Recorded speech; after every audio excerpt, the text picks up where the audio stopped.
చేసుకుని matching setting చేసి అంతా కూడా సెట్టింగ్ చేసి స్టూడియో లాగా ఏర్పాటు చేశారు వాళ్ళు. Thank you sir, Sundara sir. దేవునికి మహిమ కలుగును గాక. ఆమేన్. ఇంకా వాకింగ్ చెప్పారు సిస్టర్ గారు, చాలా బాగా చెప్పారండి, బాగా చెప్పారు. మీరు అక్కలే లోతుగా చెప్పారు. ఇంకా మీ దగ్గర మెసేజ్లు ఉండిపోయినాయి, సగమే చెప్పినట్టు ఉన్నారు. థ్యాంక్ యూ, సరిపోతుంది, చాలా బాగా చెప్పారు. అంతవరకు దేవుని స్తోత్రం. ఇది ఇంకా కూడా సాక్ష్యాలు ఉన్నాయి, అయినప్పుడు కూడా చాలా సమయం కావాలి. మనం ముగించుకునే టైము అయినా కూడా కొద్దిసేపు దేవుని యొక్క వాక్యం చదువుకుందాం. ఆల్రెడీ ప్రవీణ్ సార్ వాక్యం చదివాడు. మత్తయి సువార్త 21వ అధ్యాయం 1 నుంచి 9 వచనాలు చదివారు. మరి ఒకసారి చదువుకుందామండి. మత్తయి సువార్త 21వ అధ్యాయము 1-3 వచనాలు చదవం, సరిపోతుంది, ఇంకా టైం లేదు కాబట్టి. చదువు 1 నుంచి 3 వచనాలు చదవమ్మా.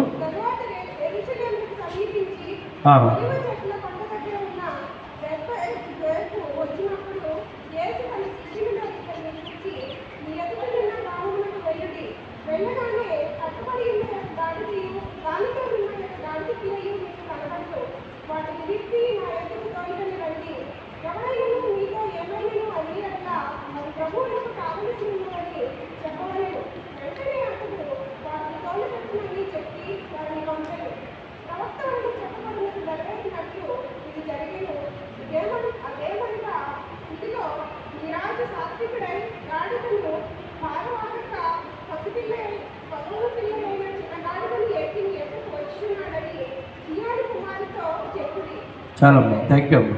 ప్రార్థన. కృపగల మా యేసయ్య, ప్రేమగల మా తండ్రి, ప్రభు మీరు మాతో మాట్లాడండి, నీ సన్నిధి మాకు అనుగ్రహించండి, సంఘాన్ని దీవించండి. ప్రభు నాయన ఈ సంఘం అంతా ద్వారా మీరు మహిమపరచబడండి. మీరు మా కొరకు నాయన వచ్చినటువంటి దేవుడు మమ్మల్ని ప్రేమించి వచ్చినారు. మేము కూడా మిమ్మల్ని ఆహ్వానించి స్వీకరించి నేను చేర్చుకునే కృపను మీరు మాకు దయచేయండి. Thank you lord. మీరు మహిమపరచబడమని యేసు నామములో ప్రార్థించుచున్నాను పరమ తండ్రి. ఆమేన్. ఆమేన్ చెప్పండి. హల్లెలూయా చెప్పండి. హల్లెలూయా, హల్లెలూయా. బోలో యేసుక్రీస్తు మహారాజుకి. 10వ వచనం చదవం. ఇప్పుడు 10వ వచనం 21:10. ఆయన యెరూషలేములోనికి వచ్చినప్పుడు పట్టణమంతయు ఈయన ఎవరో అని కలవరపడెను. యేసు ప్రభులు వారి లోకానికి వచ్చి 33.5 సంవత్సరాలు ఉండి 3.5 సంవత్సరాలు పరిచర్య చేసి అనేక సార్లు యెరూషలేముకు వచ్చి వెళ్ళి చివరిసారి ఇది యెరూషలేముకి వెళ్ళిన తర్వాత ఇంకా మరలా ఆయన వెనక రారు. అంటే ఆయన సిలువ వేయబడటానికి సిలువ కొరకు వెళ్తున్నాడు, ఆయన సిద్ధపడి వెళ్తున్నాడు. ముందుగా ఆ చుట్టుపక్కల ప్రాంతంలో ప్రదేశ ప్రాంతాలన్నింటిలో కూడా ఆయన ఈ సువార్తను తెలియపరిచాడు. ఒక దైవజనురాలు చెప్పడం, నేను రోజుకి 34 మైళ్ళు నడిచి ఆయన సేవ చేశాడు. నేను రోజుకి 34 మైళ్ళు నడిచి ఆయన సేవ చేశాడు. అరణ్యములో, కొండలు, లోయలు, పట్టణ ప్రాంతాలన్నీ కూడా తిరిగి ఆ దినాలలో 34 మైళ్ళు నడిచి ఆయన సేవ చేశాడు. నేను కూడా 2012 యెరూషలేము, యూదయ, సమరయ, ఇంకా ఐగుప్తు, ఈజిప్ట్ దేశాలకి వెళ్ళాను. నేను చూడటానికి కొన్ని డబ్బులు ఖర్చు పెట్టుకుని వెళ్ళాను. ప్రాంతం ఇప్పటికి కూడా చాలా ఇప్పుడైతే దారిలో రోడ్లు అవి ఉన్నాయి, కానీ అప్పుడైతే మరి యేసుప్రభు అలా నడుచుకుంటూ వెళ్ళాడు. అవి మేము చూసినప్పుడు ఆ యొక్క మార్గాలు నడిచినప్పుడు మాకు అనిపించింది, ఆ 2000 సంవత్సరాల పూర్వం ఆయన ఎట్లా నడిచాడు, ఇవి ప్రాంతం అంతా మాకు చాలా ఆశ్చర్యం కలిగించింది. అయితే దేవుని పిల్లలారా, యెరూషలేములోనికి ఆయన వస్తున్నాడు. వచ్చేటప్పుడు ఆయన ఒక గాడిదను వాహనంగా చేసుకుని ఉన్నాడు. ఎందుకు ఆయన యెరూషలేముకి వస్తున్నాడు? సిలువ వేయబడటానికి. మనం చూస్తుంటున్నాము దేవుని పిల్లలారా, ఇదిగో నీ రాజు. జకరియా 9:9 ఏముందండి? ఇదిగో నీ రాజు ఎలా వస్తున్నాడు? సాత్వికుడై గాడిదను వాహనముగా చేసుకుని నీ వద్దకు వచ్చుచున్నాడు ఆయన. ఇది ప్రవచనం నెరవేర్పు. ఆయన రాజు దేని మీద వస్తారు? ఇందాక ప్రవీణ్ సార్ చెప్పాడు కదా, గుర్రం మీద, రథాల మీద, ఏనుగు మీద, ఎలిఫెంట్ మీద, ఏదో దేని మీద వస్తే రాజులు అంటారు. కానీ మన రాజు మనల్ని కలుసుకోవడానికి, నీ రాజు నిన్ను కలుసుకోవడానికి గాడిద మీద వస్తున్నాడు. దేవుని బిడ్డలారా, ఆయన ఎలా వస్తున్నాడు? సాత్వికుడే. సాత్వికుడు గుర్రం మీద, రథం మీద, ఎలిఫెంట్ మీద వస్తే కుదరదు. గాడిద తగ్గింపుకి లేకుంటే దీనత్వానికి తగ్గింపుకి సూచనగా ఉన్నది. కనుక ఆయన సాత్వికుడు కాబట్టి సాత్వికం కలిగినటువంటి గాడిద మీద వాహనం చేసుకుని వస్తున్నాడు. ఈ ప్రవచనం నెరవేర్పాన్ని సిద్ధపడి వస్తున్నాడు. సియోను నివాసులారా బహుగా సంతోషించుండే, యెరూషలేము నివాసులారా ఉల్లాసముగా ఉండుడి. ఎందుకు ఉండాలి ఉల్లాసం సంతోషం? ఎందుకంటే నీ రాజు నీతిపరుడును రక్షకుడును దీనుడనై గాడిదను గాడిద పిల్ల వాహనముకి చేసుకుని నీ యొద్దకి వచ్చుచున్నాడు. హల్లెలూయా. మన యొద్దకి నీ రాజు నీ యొద్దకి వస్తున్నాడు. ఆయన రాజు, నీ రాజు, నీ రాజు, నీ ప్రభువు, నీ దేవుడు, నా దేవుడు, నా రాజు, నా ప్రభువు అని ఆయన ఎలా వస్తున్నాడు? నీ యొద్దకి వచ్చుచున్నాడు. గాడిదను వాహనముగా చేసుకుని నీ యొద్దకు వస్తున్నాడు. సాత్వికంగా నీ యొద్దకు వస్తున్నాడు. నీ యొద్దకు వచ్చినటువంటి నీ రాజుని నీవు కలుసుకోవాలి, నువ్వు చేర్చుకోవాలి. యెరూషలేములోనికి ఆయన వస్తున్నప్పుడు, యెరూషలేములోనికి రాకముందే బెత్లెహేము అనేటువంటి గ్రామానికి వచ్చేటప్పటికి వాహనాన్ని దేవుడు సిద్ధపరిచున్నాడు. దేవుడు తన శిష్యులను ఇద్దరు పిలిచాడు. మీ ఎదుటనున్న గ్రామంలోనికి వెళ్ళండి. మీరు వెళ్ళగానే దేవుని పిల్లలు చూడండి, అక్కడ మార్కు సువార్త 11వ అధ్యాయము 3వ వచనంలో మీరు వెళ్ళగానే, వారు ప్రవేశింపగానే వారికి ప్రత్యక్షమైంది గొర్రె పిల్ల. వారు వెళ్ళగానే, వారి ప్రాంతానికి వెళ్ళగానే దేవుడికి ఎలా తెలుసు? ఆ ఊర్లో, ఆ గ్రామములో, ఆ ప్రాంతంలో గాడిద ఉంది, అది కట్టబడి ఉంది, దాని పక్కన గాడిద పిల్ల కూడా ఉంది. వారు వచ్చి కొట్లు విప్పుతారు. విప్పేటప్పుడు యజమానుడు వస్తాడు. యజమానుడు వచ్చి అడుగుతాడు, మీరు ఎందుకు గుప్పుతున్నారని.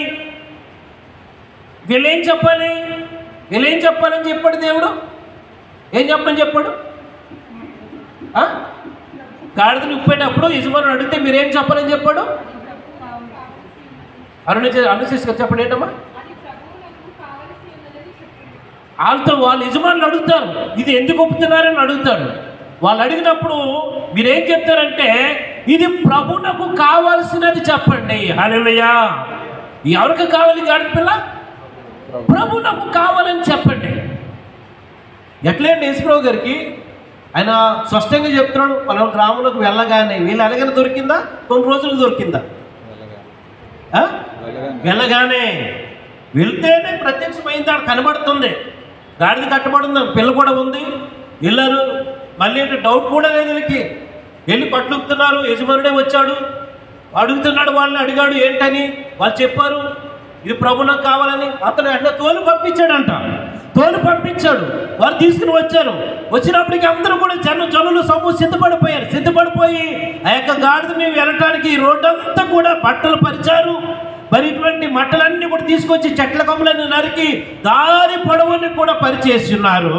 యేసు ప్రభువు వారు ఆ గాడిద వాహనముగా చేసుకునే ప్రయాణం యెరూషలేములోనికి ఆయన వస్తున్నట్టుగా మనం చూస్తుంటున్నాం. ఆమేన్. కట్టబడినటువంటి గాడిద ఎవరికి కావాలంటే రాజులకు రాజు, ప్రభులకు ప్రభు అయినటువంటి యేసుక్రీస్తు ప్రభువు వారికి కావలసి ఉన్నది. ఆమేన్. ఇది ప్రభువునకు కావాలి అని ఆయన చెప్పాడండి. ఇది కావాలి. చూడండి, ఎక్కడో కట్టబడి ఉన్నాడు గాడిద పిల్ల, ప్రభువునకు కావాలి. ప్రభు చెప్తున్నాడు, దానిని విప్పి తోలుకు రమ్మని. నేను మార్నింగ్ కట్లు విప్పి తోలుకు రమ్మనేటువంటి వాక్యం మీద నేను మాట్లాడడం ఉదయకాలము దేవుని యొక్క సన్నిధిలో. ఇప్పుడు ఈ వాక్యాన్ని మనం మాట్లాడుతాం. దేవుని పిల్లలారా, అది ప్రభువునకు కావాలి. ఏది కావాలి? కట్టబడినటువంటి గాడిద పిల్ల. దేవుని పిల్లలారా, ఈ గాడిద దేనికి చూసుకుంది? సాత్వికుడైనటువంటి యేసుక్రీస్తు, దీనుడైనటువంటి యేసుక్రీస్తు ఆయన ఈ గాడిదను వాహనంగా చేసుకుని వస్తున్నాడు. ఈ గాడిద ఏం చేసిందంటే, ఈ బెత్లెహేము నుండి యెరూషలేము లోపలికి, యెరూషలేము పట్టణములోనికి ప్రభునటువంటి యేసు ప్రభుని తీసుకుని వెళ్ళింది. ఆయన వెళ్ళటానికి దోహదం పడ్డది, సహాయం పడ్డది. ఆమేన్. ఈ ప్రవచనం అనేకసార్లు నడుచుకుంటూనే వెళ్ళాడు, నడుచుకుంటూనే వచ్చాడు. కానీ దేవుని యొక్క ప్రవచనం నెరవేర్పులాగున ఇక్కడ ఈ గాడిద పిల్ల అవసరము దేవుడు ఏర్పాటు చేసుకుని ఉన్నాడు. అలాగనే మనలను కూడా దేవుడు ఏర్పాటు చేసుకుని ఉన్నాడని మనం మర్చిపోకూడదు. మనల్ని కూడా దేవుని యొక్క నామము కొరకు, దేవుని యొక్క మహిమ కొరకు ఏదో ఒక చోట ఏదో విధంగా నీవు వాడబడాలని ఉండాలని దేవుడు మనలను కూడా ఏర్పాటు చేసుకుని ఉన్నాడు. ఇందాక సిస్టర్ గారు చెప్తున్నారు, ఆ పాస్టర్ గారు అన్నారు, నిజంగా దేవుడు అందుకే కనుక మిమ్మల్ని ఇక్కడికి నడిపించాడేమో. అలాగే అనేక మంది వచ్చి దేవుని పిల్లలారా దేవుని సందులో ఓడబట్టడానికి, ఎదగటానికి పాటలు పాడి ప్రార్థించిన దేవుని యొక్క ఏర్పాటు, దేవుడు ఎక్కడ ఎవరిని ఏర్పాటు చేసుకున్నాడో పిలుచుకున్నారు. చూడండి, కొంతకాలమే వచ్చారు మన మధ్యకి. ఎవరండి? హరియాల్ ఫ్యామిలీ. కొద్ది సమయమే ఉన్నారు. చాలా 1 year అయింది. 4-5 నెలలే మనతో పరిచయం అయ్యారు. 4 మంత్లోనే దేవుడు వారికి రక్షణ ఇచ్చాడు, వారిని ఉద్యోగపరిచాడు, వాళ్ళని ఎంకరేజ్ చేశాడు, వాళ్ళు వాక్యం చెప్పేలాగా ఎదిగారు, ఆరాధన చేసేందుకు ఎదిగారు. ఈరోజు ఇంకా దేవుడిలో బలంగా ఉండటానికి దేవుడు సహాయం చేశాడు. కొద్ది సమయం కొరకే దేవుడు వారిని మనకు పరిచయం చేస్తున్నాడు. కానీ ఈ రోజున ఒక లీడర్ లాగా, ఒక నాయకుల్లాగా, ఒక సేవకుల్లాగా, బలమైనటువంటి విశ్వాసులుగా స్థిరపడి ఉండటానికి దేవుడు కృప చూపి ఉన్నాడు. హల్లెలూయా. కట్టబడిన గాడిద ప్రభుకి కావాలని దేవుడు ప్రభు ఖచ్చితంగా చెప్పాడు. అలాగే నీవు నేను మనము ప్రభునకు కావాలి. సమయంలో దావీదు కుమారులను ఒకరిని అభిషేకించడానికి వెళ్తాడండి. వెళ్ళగానే ఏం చేస్తాడు అతను? ఎస్ఐ ఏం చేస్తాడు? ఇంటికి పెద్ద కుమారుడు, ఐటీ వేటి పర్సనాలిటీ, రాజుగా ఉండాలంటే బహుశా ఇతనే ఉండాలని చెప్పేసి పెద్ద కుమారుని పిలిచాడు, రెండో కుమారుని పిలిచాడు, మూడో కుమారుని పిలిచాడు. 7 అయిపోయిందకుండి సమయాన్ని అడుగుతున్నాడు. ఎందుకంటే సమయాలు దేవుని స్వరం స్పష్టంగా విన్నాడు. దేవుడు ఎప్పుడు అబద్ధమాడు, దేవుడు ఎప్పుడు సూటిగా స్పష్టంగా ఖచ్చితంగా మాట్లాడతాడు. అప్పుడు సమయాలు అడుగుతున్నాడు, ఇంకా ఎవరన్నా నీకు పిల్లలు ఉన్నారా, మిగిలి ఉన్నారని అడిగాడు. సూటిగా అడిగాడు, ఖచ్చితంగా అడిగాడు. అప్పుడు ఈ తండ్రి అంటున్నాడు, మొదటి సమయాలు 16 అధ్యాయంలో ఏమన్నాడు తెలుసా? తండ్రి ఏమన్నాడు తెలుసా? ఇంకా కడసారి వాడు ఉన్నాడు కానీ వాడు గొర్రెలను మేపుతున్నాడు కానీ ఇంకా కడసారి వాడు ఉన్నాడు కానీ గొర్రెలను మేపుతూ ఉన్నాడని చెప్పేసి అన్నాడు. తేని పిల్లల సమయాలు అంటాడు, అతన్ని పిలిపించుడని చెప్పాడు. సమయాలు దావీదు గొర్రెలు మేపుకుని అరణ్యంలో గొర్రెలు మేపుతున్నటువంటి దావీదు వచ్చేంత వరకు కూడా సమయాలు సిద్ధంగా ఉన్నాడు, కూర్చోలేదు, నిలబడి ఉన్నాడు, అభిషేకించడానికి సిద్ధంగా ఉన్నాడు. సమయాలు రాగానే ఏముందమ్మా, ఇదిగో నేను కోరుకున్నవాడు ఎలా వచ్చినమ్మా అది అమ్మా 5 కదమ్మా. ఆ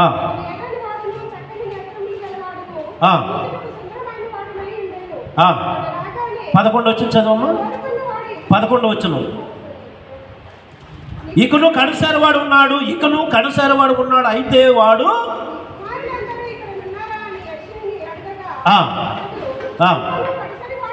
ఇకను కడసారివాడు ఉన్నాడు అయితే వాడు గొర్రెలను కాయిచున్నాడని చెప్పాను. అందుకు సమయాలు మన పిల్లలు పంపించమని చెప్పాను. అమ్మ 12 చదవమ్మ. ఇప్పుడు 12 చదవమ్మా.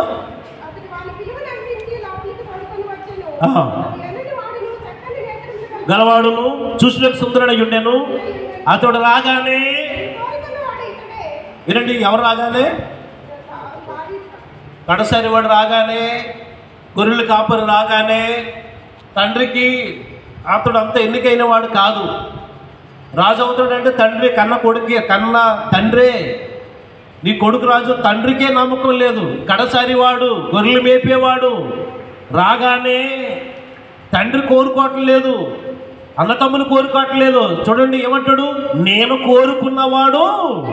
ఎవరు కోరుకున్నారు దావీదుని? ఎవరు కోరుకున్నారు కడసారి వారిని? ఎవరు కోరుకున్నారు ఈ గొర్రెల కాపరిని? చెప్పండి. దేవుడే. అవి చెప్పండి. దేవుడే కడసారి వారిని కోరుకున్నాడు. దేవుడే ఈ యొక్క గొర్రెల కాపరిని కోరుకున్నాడు. దేవుడే ఈ యొక్క ఇంటికి దూరంగా అరణ్యంలో ఉన్నటువంటి దావీదును కోరుకున్నాడు. దేవుడే నిన్ను కోరుకున్నాడు. దేవుడే నన్ను కోరుకున్నాడు. దేవుడే మనల్ని కోరుకున్నాడు. దేవుడే కట్టబడి ఉన్నటువంటి గాడిదని కోరుకున్నాడు. హల్లెలూయా. దేవుడు కోరుకున్నాడు, దేవుడు ఏర్పాటు చేసుకున్నాడు.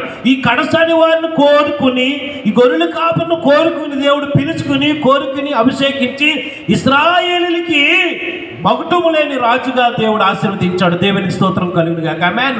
దావీదు వంటి రాజు మరొక రాజు లేడండి. అంత గొప్ప రాజు దేవుడు చేసి ఉన్నట్టుగా మనం చూస్తున్నాం. కాబట్టి ఈ కడసారి వారిని దావీదుని దేవుడు కోరుకున్నాడు. కట్టబడినటువంటి గాడిని దేవుడు కోరుకున్నాడు. ఇది ప్రభునకు కావాల్సి ఉన్నదని చెప్పండి. అప్పుడు యజమానుడు తోలు పంపించాడు. అలాగే చెప్పగా శిష్యులు తోలుకుని వచ్చారు. ఇప్పుడు ఈ గాడివి అలంకరింపబడ్డాది, చెట్ల కొమ్మల మీద నడుస్తుంది. బట్టలు దారి పొడవని కూడా మార్గమంతా కూడా కొత్త వస్త్రాలు బట్టలతో పరిచేశారండి. చెట్ల కొమ్మలన్నీ నరికి పరిచేశారండి. ఇప్పుడు ఈ గాడిది ఆ చెట్ల మీద బట్టల మీద నడుచుకుంటూ వెళ్ళిపోతుందండి. ఇరు పక్కల ఉన్నటువంటి ప్రజలు ఓసన్నా జయము, దావీదు కుమారుని జయమని కేకలు వేసు ఎంతో ఆర్భాటంగా ఉల్లాసంగా గొంతులు వేయుచున్నారండి. ఈ గాడిద అనుకుంటుంది, ఎంత గొప్ప ఘనత దేవుడు నాకు ఇచ్చాడు. హల్లెలూయా.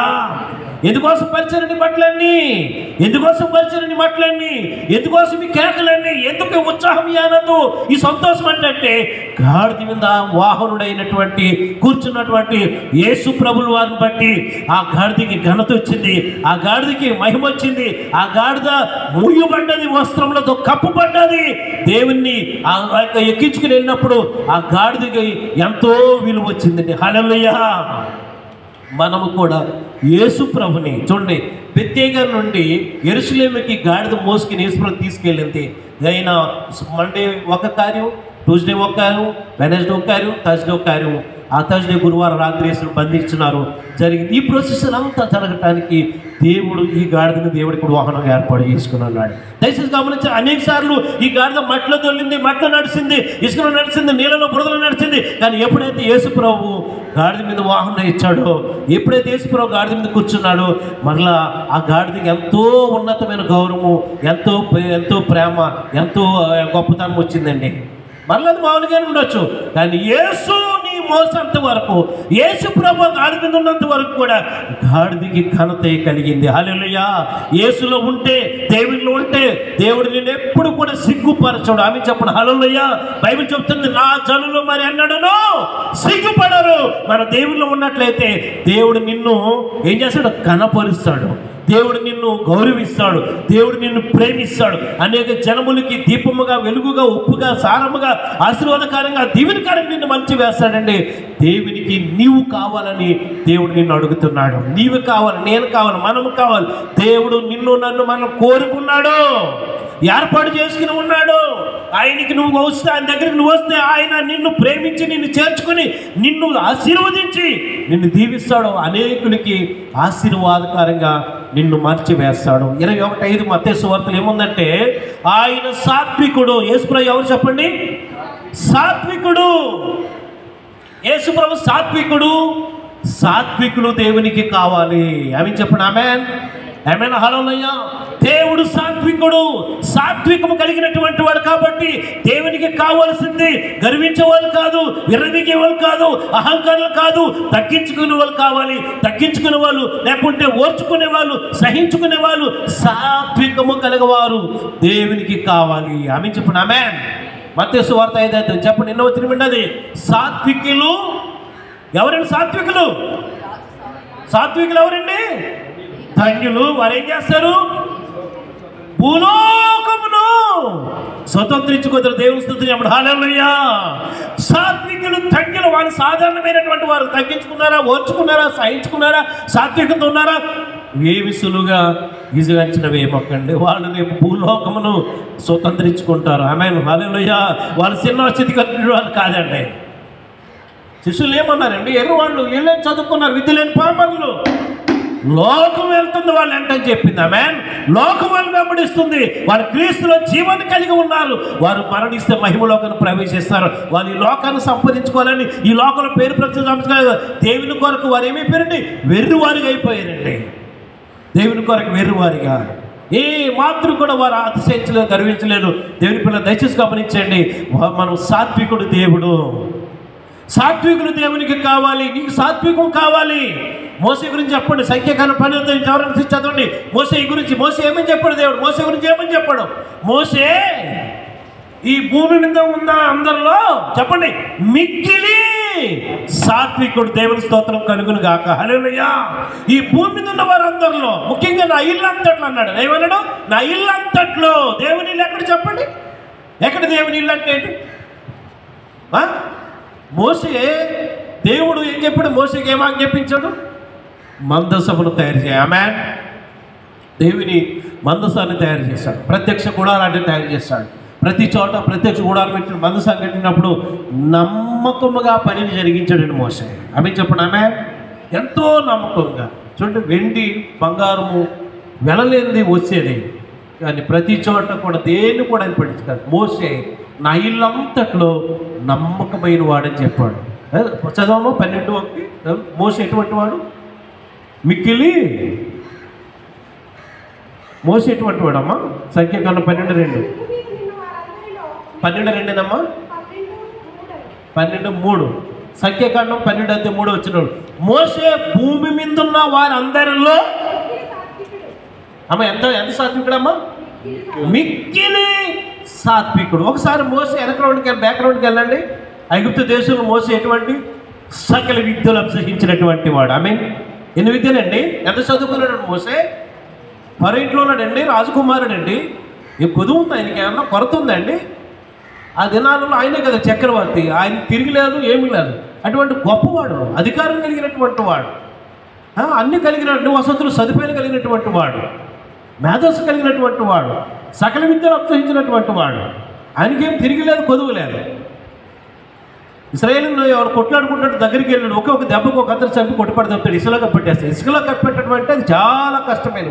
భూమి నేల తవ్వితే అవుతుంది కానీ ఇసుక తవ్వితే అవ్వదు, కానీ ఇసుకలో కప్పెట్టేశాడు. అంత కోపం కలిగినటువంటి వాడు. ఏమైపోయాడండి? దేవుడు ఏం చేసిన మోసేని? మిక్కిలి సాత్వికుడు. ఇశ్రాయేలులు మాట మాటకి దేవుడి మీద తిరగబడితే ఎవరంటే వచ్చేవారు? మోసే అడ్డంగా వెళ్ళేవాడు అంతే. అయ్యో ప్రభువా అనేవాడు. ఆమెన్. అయ్యో ప్రభువా, ఇక్కడ తీసుకొచ్చి వాళ్ళు నాశనం చేస్తావా? అలా కానే కాకూడదు. అని ఐగుప్తులో నీ నామానికి అవమానం కలుగుతుంది, ఇక్కడ నుంచి అరణ్యంలో చంపేశాడని పేరు చెడ్డ పేరు వస్తుంది. అడ్డపడేవాడండి. ఆమె చెప్పండి, మనము దేవుడు మనల్ని ప్రేమించేవాడండి. దేవుని పక్షంగా నీవు నేను నిలబడాలి, అంతేనండి. దేవుడు ఎంతో ప్రేమ కలిగిన వాడు, నిలబడాలి. అనేక సార్లు ఇశ్రాయేలు మీద కోపం వస్తే మోసే అడ్డుపడి అంత సాత్విక అయిపోయాడండి, అంత ఓర్చుకున్నాడండి, అంత తగ్గించుకున్నాడండి. ఈ సాక్ష్యాన్ని ఇశ్రాయేలుని కాదు, దేవుడు ఇస్తున్నాడు, దేవుడు చెప్తున్నాడు. మోసే భూమి మీద ఉన్న వారందరూ మిక్కిలి సాత్వికుడు. అందుకే బైబిల్ చెప్తుంది, మోసే వంటి నాయకుడు పుట్టబోడు. ఆమె చెప్పండి హల్లెలూయా. తిరిగిలేనటువంటి నాయకుడు మోసే. రాజుల్లో దావీదు రాజు గొప్పవాడు కావచ్చు, మోసే నాయకుడులో గొప్పవాడు. మోసే గొప్ప నాయకుడు, మిక్కిలి సాత్వికుడు, దేవుని దగ్గరికి వస్తున్నాడు. అందుకే మోసే ఏమంటే తెలుసా? ఐగుప్తు ధనము కంటే, ఐగుప్తు పేరు కంటే, ఎబ్రి 11:24-25లో ఐగుప్తు పేరు కంటే, ఐగుప్తు ధనము కంటే, ఐగుప్తు విద్య కంటే, ఐగుప్తుల వాటన్నిటికంటే క్రీస్తు నీ ప్రజలైన క్రీస్తు ప్రజల విషయమై నింద గొప్ప భాగ్యమని ఎంచుకున్నాడు. దేవుని స్తోత్రం కలుగును గాక. మోసే పెద్దవాడైనప్పుడు విశ్వాసం ఐగుప్తు ధనము కంటే, ఐగుప్తులు అన్నీ ఉన్న సకల వసతులు సదుపాయాలు విద్యలు అన్నీ ఉన్నాయి, వాటన్నిటికంటే క్రీస్తు విషయమైన ప్రజల విషయమై నింద ఎవరిని పడతారండి? నింద ఎవరిని పడతారు? నింద పడతానికి ఇష్టపడరు. నేను నింద మాట ఎందుకు పడాలి, నేను ఎందుకు పడాలంట? మోసే నింద పడటానికి ఇష్టపడ్డా. ఆమె చెప్పడు హల్లెలూయా. యేసు ప్రభుని నిందించిరే, హేళన చేసిరే, అపహాసము చేసిరే. అపహాసం చేస్తే వాళ్ళు పిల్లలు సూసైడ్ చేసుకుంటారు, ఎందుకంటే అపహాసించారంట. చిన్న పిల్లలు చూసారు, ఆటో ఏమవుతారు, అట్ట అవుతున్నారండి. ఏమవుతున్నారండి చెప్పండి, ఏమంటారు? తెలుగులో చెప్పండి మాట ఏమంటారు? బాధ కూడా కాదు, మనస్తాపం చెందుతున్నారు. ఎక్కడి నుంచి వచ్చింది మనస్తాపం? ఎలా వచ్చింది? అయిపోతున్నారంట, మనస్తాపం చెందుతున్నారంట. దానికి మందు లేదు, ఏం లేదు, తీసుకోవడం, పడిపోతాం, చచ్చిపోవడం. చిన్నపిల్లలండి, చదువు లేదనంటే కోపం వచ్చింది, అమ్మ ఏదనంటే కోపం వచ్చింది, నాన్న ఏదనంటే కోపం వచ్చేస్తుంది. ఏదో ఆలోచించడం లేదు, సైతానుడు ఆలోచించే అవకాశం ఇవ్వట్లేదు. కొంచెం ఆగి ఆలోచిస్తే సమస్య పరిష్కారం అవుతుంది. కానీ వీళ్ళు కోపంలో ఆవేశంలో అట్టయిపోయి మనస్తాపం చెంది బాధపడిపోయి వెనక ముందు ఆలోచించుకోకుండా కోపంలో నిర్ణయం తీసుకుని జీవితము నాశనం చేసుకుంటున్నారు. దేవుని పిల్లలారా, నిందపడటం తప్పేమి పాపమేమి కాదు. ఆమె చెప్పండి, నా కోసం మీరు నిందింపబడి హింసింపబడి, ఇంకా చెప్పండి ఇంకేముంది, హేళన చేయబడినప్పుడల్లా ఏం చేయించుకోవాలి? ఆనందముగా ఎంచుకోవాలి. అది ఎదిగినటువంటి వాడు, ఆ స్టేజ్కి వెళ్ళినటువంటి వాళ్ళు ఏది అలా ఓర్చుకోవటం అనేది సాత్వికం అనేది. యేసుప్రభు సాత్వికులు యేసుప్రభు కావాలి. ఆమె చెప్పండి ఆమె. మన దగ్గర సాత్వికం ఉండాలి. మా దగ్గర నెల్లూరు చర్చలో అతను ఆయన అశోకుడు గారు, గోడి అశోకుడు గారు ఓఎన్జీసీలో రిటైర్ అయ్యారు, మంచి పోస్టులో రాజమండ్రి వెళ్ళిపోయారు. ఆయన పేరు అశోకుడు. నేను రాజమండ్రి వెళ్తే ఆయన పేరు ఏంటంటే అశోకుడు అంటే తెలియదు, సాత్వికుడు అంటే తెలుస్తుంది. సాత్వికుడు అండి. మేము పెట్టి పంపించాము ఆయనకి పేరు. అశోకుడు గారు సాత్వికుడు, నిజంగా గొప్ప సాత్వికుడే. అలా చాలామంది ఉన్నారు. రాజీవ్ గాంధీ కూడా సాత్వికుడు అని పిలుస్తారు. రాజీవ్ గాంధీ పేరు సాత్వికుడు. ఆలోచించేయండి దేవుని పిల్లలారా, ఇది మనలో ప్రతి ఒక్కరికి అవసరమైనది. యేసు ప్రభువుని ఆయన హింసించి వారిని కొట్టలేడా, తిరిగి తిట్టలేడా, ఓర్చుకున్నాడు, సహించాడు. ఆమేన్. కాబట్టి సాత్వికుడు గుర్రం మీద, రథం మీదో, దేని మీద వస్తే కాదు, గాడిద మీద. అందుకే ఆయన సాత్విక నిదర్శనంగా గుర్తుగా సాత్వికుడు. ఆయన సాత్వికుడితో వచ్చాడు. నిన్ను కలుసుకోవడం మనం కూడా సాత్వికం కలిగి ఉండాలి. ఆమె చెప్పండి ఆమేన్. రెండో మాట చెప్తున్నాను ఏంటంటే, యేసు ప్రభు ఎవరంటే, యేసు ప్రభు దీనుడు. చెప్పండి, యేసు ప్రభు ఎవరండి? దీనుడు. బైబిల్ చెప్తుంది ఇందాక 9 జకరియా 9:9 చదువు. నీతిపరుడు, రక్షకుడు, దీనుడు. యేసు ప్రభు దీనుడు. దయచేసి గమనించండి, మనకు కూడా దీనత్వం కావాలి. హల్లెలూయా. దీనత్వం కావాలి. దీనులు ధన్యులు. చదవండి మత్తయి సువార్త 5 చదవండి. దీనులు ధన్యులు వారు ఏం చేస్తారండి? దీనులు చెప్పండి. మత్తయి సువార్త 5వ అధ్యాయం.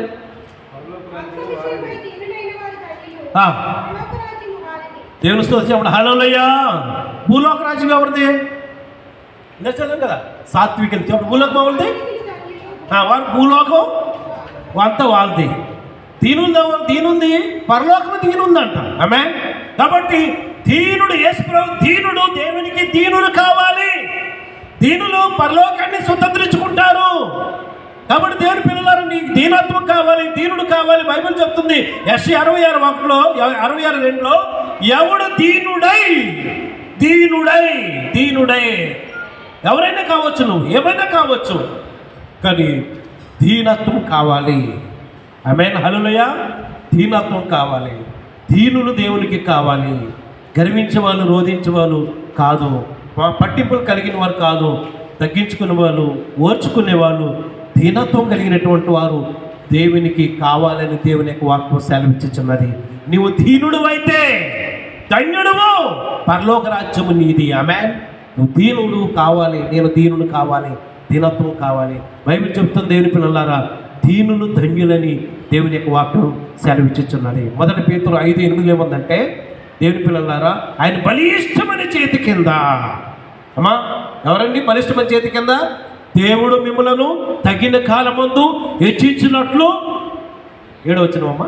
దేవుడు మిమ్మలను మనలను ఏ కాలమందు తగిన కాలమందు హెచ్చించినట్లు ఆయన బలిష్టమైన చేతి కింద దీన మనసు కలిగి ఉండడే. ఆమె చెప్పండి. హల్లెలూయా.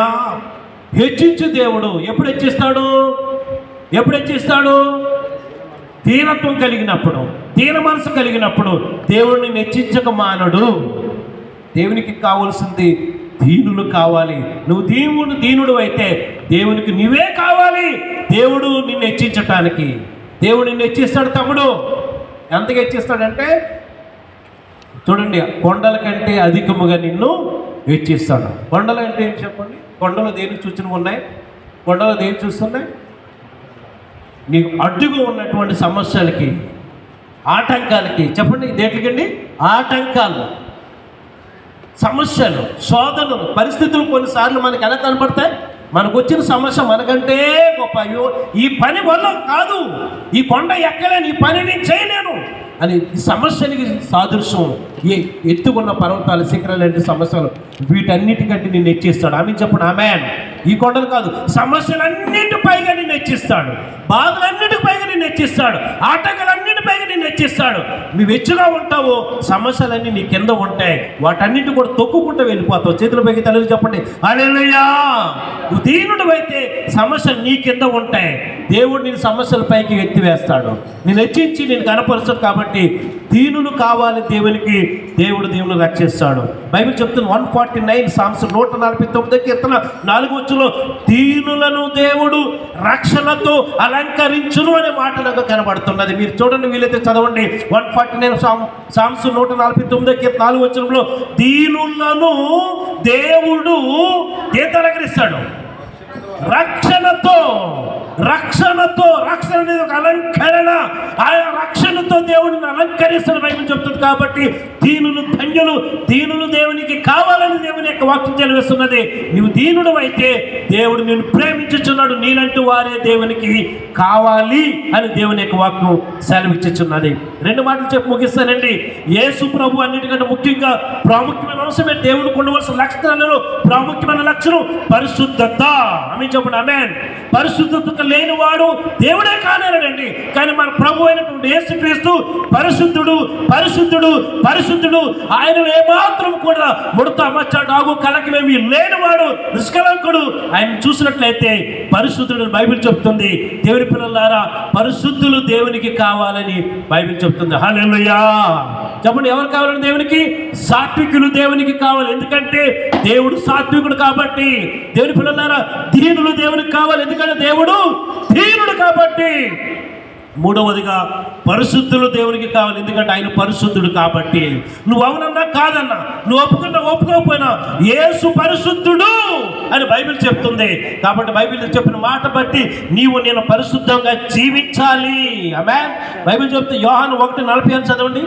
బైబిల్ యోహాను సువార్త 8:46 చదవండి. యోహాను సువార్త 8:46 త్వరగా చదవండి. ఇంకొక తీయండి, 2-3 తీయండి బైబిల్ అమ్మ. నా యందు పాపమున్నదని, లోపమున్నదని, బలహీనత ఉందని మీలో ఎవడు స్థాపింపగలడని పబ్లిక్గా దేవుడు ఛాలెంజ్ చేస్తున్నాడు, అడుగుతున్నాడు. ప్రజలు ఎవరిని అడుగుతున్నాడు? సంఘాన్ని కాదు, విశ్వాసం కాదు, పరిశుద్ధులు కాదు. ఎదుటి విశ్వాసం కూర్చోబెట్టి, సంఘస్థులు కూర్చోబెట్టి నాలో పాపం ఉందని చెప్పడం కాదు.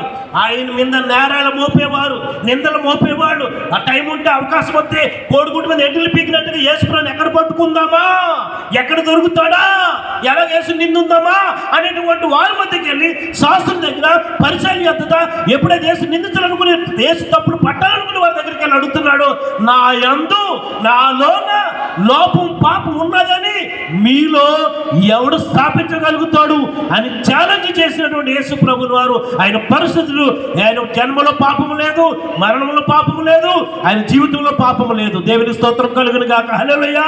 ఆయన పరిశుద్ధులు కాబట్టి ఆయనకు కావలసిన వారు కూడా పరిశుద్ధులే కావాలి. ఆమేన్ చెప్పండి. ఆమేన్. హల్లెలూయా. నువ్వు పరిశుద్ధులు అయితే దేవునికి నువ్వు కావాలి. దేవుడు నిన్ను వాడుకుంటాడు, దేవుని బహుబలంగా వాడుకుంటాడు, దేవుని ఆశీర్వదిస్తాడు. కాబట్టి బైబిల్ చెప్తుంది పరిశుద్ధత కలిగి ఉండటానికి ప్రయత్నించే పరిశుద్ధులై ఉండుడని. ఎబ్రీ 12:14 బైబిల్ చెప్తుంది పరిశుద్ధులై ఉండుడే, మామూలుగా ఉండొద్దు. అయ్యా, అప్పులు, కష్టాలు, నష్టాలు, వ్యాధులు, బాధలు, చివరికి రోగం ఉన్నా పర్వాలేదు, బాధ ఉన్నా పర్వాలేదు, ఓ కాలు, ఓ చెయ్యి, చెవిటి లేకపోయినా పర్వాలేదు, అవిటివారు ఉన్నా పర్వాలేదు, గురుటివారు ఉన్నా పర్వాలేదు, కుంటివారు ఉన్నా పర్వాలేదు. కానీ బైబిల్ చెప్తుంది పరిశుద్ధంగా మాత్రం ఉండండి. ఆమె చెప్పండి. ఆమె చెప్పండి. చదివారా? వాక్యం చదివారా? తీసారా? ఎట్టి పరిస్థితుల్లో పరిశుద్ధత విడిచిపోవద్దు, మర్చిపోద్దు. పరిశుద్ధత కలిగి ఉండడని బైబిల్ చెప్తుంది. పిల్లల్ని పరిశుద్ధంగా పెంచాలి. పేరెంట్స్, తల్లిదండ్రులారా, మీ బిడ్డల్ని మీరు పరిశుద్ధంగా పెంచాలి. మాటకు వరుస కూడా అబద్ధం అనేది రానవద్దు. పేరెంట్స్ అంటే పిల్లలకి అబద్ధాలు నేర్పిస్తామంట. ఎట్లా? మనకి ఎప్పుడైనా ఫోన్ వస్తే ఏమని చెప్తాం? లేడని చెప్పు, పని చేస్తుందని చెప్పు. ఇవన్నీ చిన్నవాళ్ళే.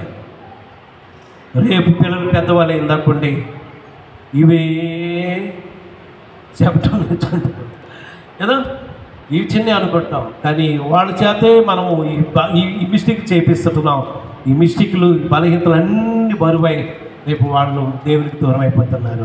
ఎట్టి పరిస్థితుల్లో బైబిల్ చెప్తుంది మనము మాటలో కానీ, ప్రవర్తనలో కానీ, ఇదేంటండి జీవితంలో కానీ ఎట్టి పరిస్థితుల్లో మనం ఉండటం ప్రతిదినం మనల్ని శుద్ధి చేసుకోవలసిన వారమే. ఆమె ఒకవేళ అయిందా మిస్టేక్ వెంటనే తెలియపరచాలి. పిల్లలకి చెప్పాలి కూడా. వాళ్ళకి వాళ్ళు చెప్పింది ఏంటో వాళ్ళకి అర్థమయ్యేటట్టు చెప్పాలి. లేకపోతే వాళ్ళ జీవితంలో అదే అలవాటు చేసుకుంటూ ఉంటారు. ఆమె డాక్టర్ శ్రీమతి రెడ్డి గారు మాట చెప్పారు ఏంటంటే, మాట వరుసకు కూడా అబద్ధం అనేది ఆడవద్దు. ఎప్పుడైనా టిఫిన్ చేసి ఎవరింటికి వెళ్ళి టిఫిన్ చేసుకుని అడిగితే కూడా ఒకవేళ చేయకపోతే చేయలేదు అని చెప్పాలి. ఒకవేళ మాట వరుసకు వాళ్ళు ఏదైనా అనుకుంటారని, తినమంటారేమని, తినేసి వచ్చినని మాకు తినకపోతే తినలేదు, తిన్నంటే తిన్నాను, లేక తింటాను. అది చిన్న చిన్న విషయాల్లో కూడా ఖచ్చితంగా చెప్పమని దైవజనులు ఇప్పటికి కూడా ఆమె అంతే ఖచ్చితంగా ఉంటారు. చిన్న మాట వరుసలు కూడా మిస్టేక్ కూడా రానుకోకుండా ఖచ్చితంగా ఉంటారు. కాబట్టి పరిశుద్ధత అనేది మనకు గొప్ప అలంకరణ అండి. ఆమె చెప్పండి, యెహోవా యందైన భయము ఎటువంటిదంట? పవిత్రమైనది. అది భక్తులకి అలంకరణ, అది భక్తులకి ఎంతో గొప్పది అలంకరణ. కాబట్టి దీనిని కలిగి ఉండాలి. ప్రతి పేరెంట్స్ తల్లిదండ్రుల పట్ల, పిల్లల పట్ల ఎంతో మనం పరిశుద్ధతకు పెంచాలని బైబిల్ చెప్తుంది. 3 మాటలు చెప్పాను, 4 మాటలు చెప్పి ముగిస్తాను. ఇంకా 6 ఉన్నాయి కానీ 4 ముగిస్తాను. ఎందుకంటే ఈయన అన్నాడు కదా, ఎవరు? నాగేంద్ర సార్, ద్వితీయోపదేశకాండం 4:16. 4వదిగా చెప్పి ముగిస్తాను. ఏంటంటే 4వది 5వదా? 4వది అనుకుంటా. మన ప్రభువు రోషము కలిగిన వాడు. చెప్పండి, మన ప్రభు ఎవరండి? రోషము కలిగిన వాడు. యేసుప్రభు మిక్కిలి సాత్వికుడు, ఆయనకి సాత్వికులు కావాలి. రెండోది యేసుప్రభు దీనుడు, దీనులు కావాలి. యేసుప్రభు పరిశుద్ధుడు, దేవునికి పరిశుద్ధులు కావాలి. తర్వాత క్షమించేవాడు, మనం కూడా క్షమించాలి. ప్రేమించేవాడు, మనం కూడా ప్రేమించాలి. ఇలా చెప్తే అనేక పని ఉన్నాయి, కానీ 6 పాయింట్లు రాస్తాను. 4th పాయింట్ రోషం గలవాడు చెప్పి ముగించేస్తాను. రోమిలు ఏమిటి? ద్వితీయోపదేశకాండం 4 చదివరా? 4వ అధ్యాయం 24 వచనం. మన దేవుడని యెహోవా ఎవరండి? నీ దేవుడని యెహోవా. చెప్పండి, మన దేవుడని యెహోవా ఎవరండి? రోషము కలిగినటువంటి దేవుడు. ఆమె చెప్పండి, ఆమె రోషము. ఎందుకు రోషం కావాలి? ఎవరి కోసం రోషం కాదు? ఎవరినన్నా బాధ పెట్టడానిక, గాయం చేయడానికి? ఏదో యేసుప్రభు కూడా రోషం కలిగి ఉన్నాడు. ఎక్కడో ఎప్పుడున్నాడు చూడండి. ఈయన ఇదే గాడి దిక్కి ప్రయాణం చేసి యెరూషలేముకి వెళ్ళిన తర్వాత ఏం జరిగింది? అక్కడ యెరూషలేం ఏం జరుగుతుంది? దేవాలయంకి వెళ్ళాడు ఆయన. దేవాలయంకి వెళ్ళిన అక్కడ ఏం జరుగుతుంది? దేవాలయం అంతా కూడా వ్యాపారం జరుగుతుంది, క్రయ విక్రమలు జరుగుతున్నాయి, బిజినెస్ జరుగుతుంది. ఏం చేశాడు? చేసుకొని అన్నాడా? చదవండి, వాక్యం త్వరగా తీయండి. మార్కు సువార్త 11:15 చదువుతున్నాం. ఏం చదువుతున్నాము? ఓకే, ఈ 4 సువార్తలు కూడా ఉంది ఈ యొక్క ప్రవృత్తి గురించి, గాడి గురించి. చదవం, ఇది కూడా ఓకేనా? చదవమ్మా. క్రయ విక్రములు చేయించున్న వారిని ఏం చేసాడు? ఎల్లగొట్ట. ఏంటమ్మా? వెళ్ళగొట్టి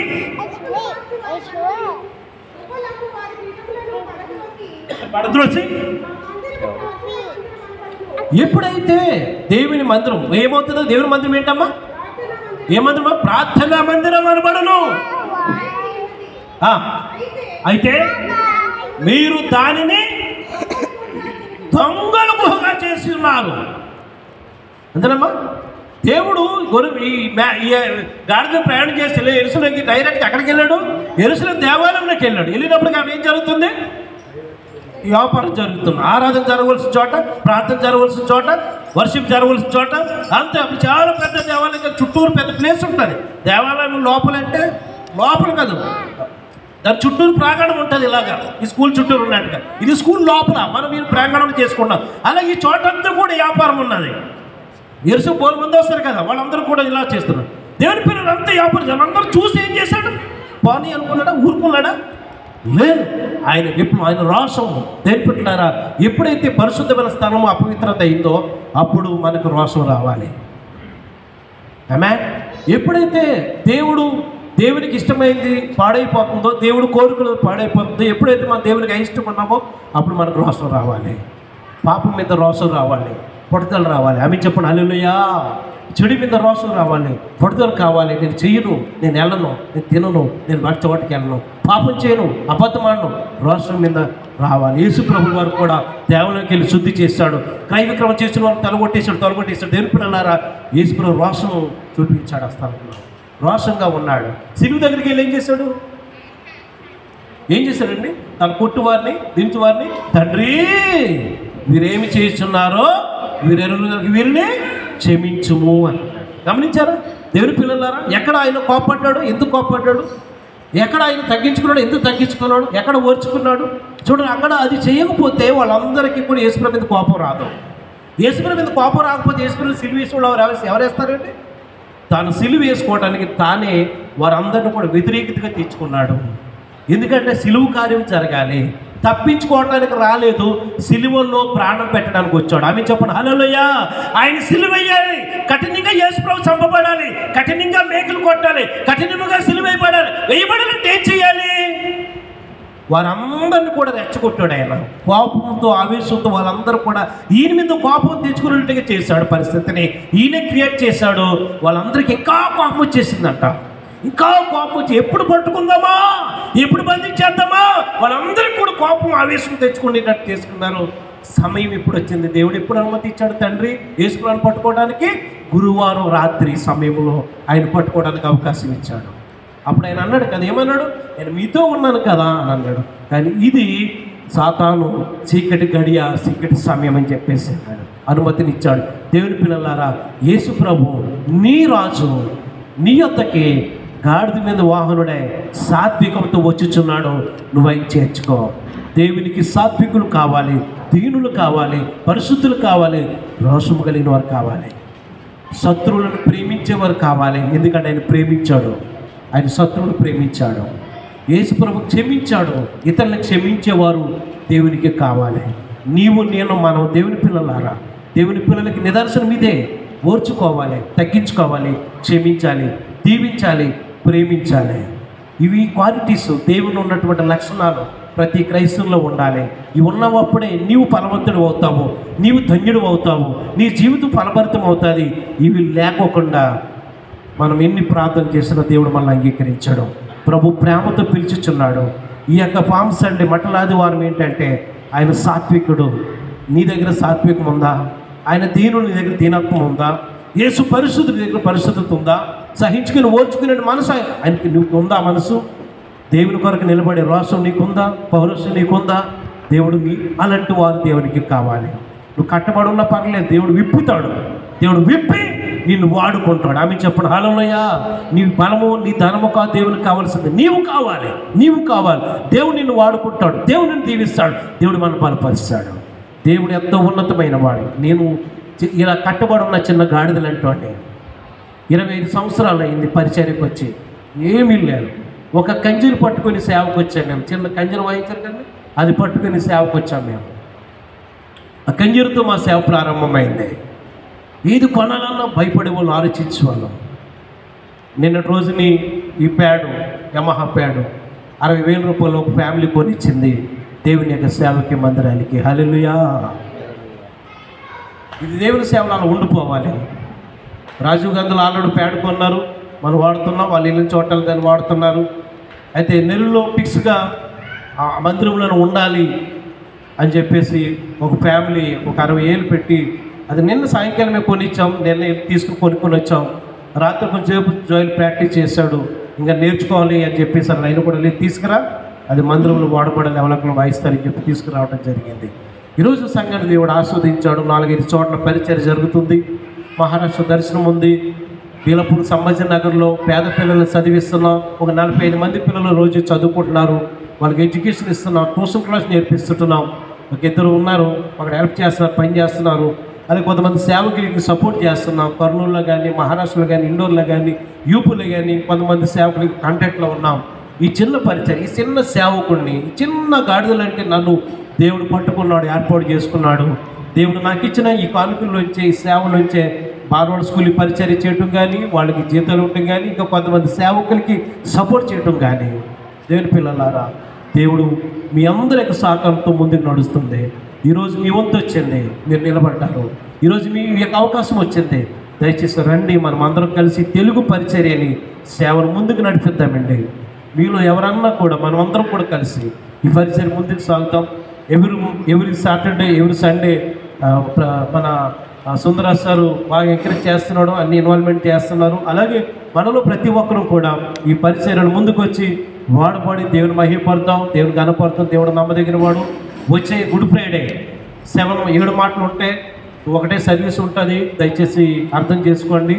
2 సర్వీస్ అవ్వదు, వీలు అవ్వదు, సేమ్ టైం పెట్టుకోవాలి. కాబట్టి 10 గంటల నుంచి 3 గంటల వరకు ఉంటుంది. ఈ 10 గంటల నుంచి 3 గంటల వరకు ఉండే సర్వీసులోనే 7 మాటలు ఉంటాయి. మధ్యలో టీ బ్రేక్, స్నాక్స్ అది ఉంటాయి. ఒక గెస్ట్ స్పీకర్ కూడా ఉంటాడు. కాబట్టి దయచేసి ఇది నెల్లూరులో సెయింట్ అగస్టిన్ స్కూల్లో పెట్టడానికి ప్రయత్నం చేస్తున్నాం. దయచేసి సిద్ధపడండి. అయితే Sunday, Easter Sunday plus church anniversary 22 years అయింది చర్చ్ స్థాపించి. ఈస్టర్ డే రోజున స్థాపించాం. అది Easter Sunday plus church anniversary plus Joshua కుమారుడు సామ్యుయల్ పిన్ని పుట్టినరోజు. ఈ 3 ప్రోగ్రామ్స్ ఉన్నాయి ఒకటే రోజులో. చాలా ఇంపార్టెంట్ డే, ప్రాముఖ్యమైనది.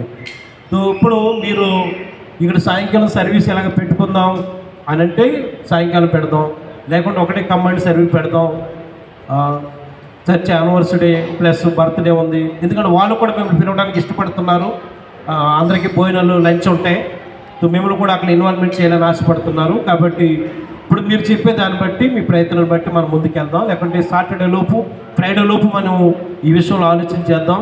యాక్చువల్లీ మేము అనుకుంటున్నాం, ఒకవేళ అయితే ఇక్కడికే వచ్చి సాయంకాలం ఇక్కడ అందరూ కలిసి చేసుకుందామా, వాళ్ళు కనుక ఇష్టపడితే, బర్త్డే పిల్లలు ఇష్టపడితే, లేకపోతే ఎట్లా 2 సర్వీస్ చేద్దామా, లేకుంటే ఒకటే సర్వీస్ చేద్దామా అని ప్రయత్నం ఆలోచన చేస్తున్నాం. మీరు కూడా ప్రార్థన చేయండి, ప్రోత్సహించబడండి. Thank you very much. God bless you. కళ్ళు మూసుకుని ప్రార్థన చేసుకుందాం. సాత్వికుడు యేసు ప్రభు, దేవునికి సాత్వికులు కావాలి. రండి ప్రభు బలంలో పాలు పొందుదాం. బైబిల్ చెప్తుంది, కొరింథీయులకు రాసిన మొదటి పత్రిక 11వ అధ్యాయము 28వ వచనం. కాబట్టి ప్రతి మనుషుడు తను తాను పరీక్షించుకొనవలెను, అలాగూ చేశారు.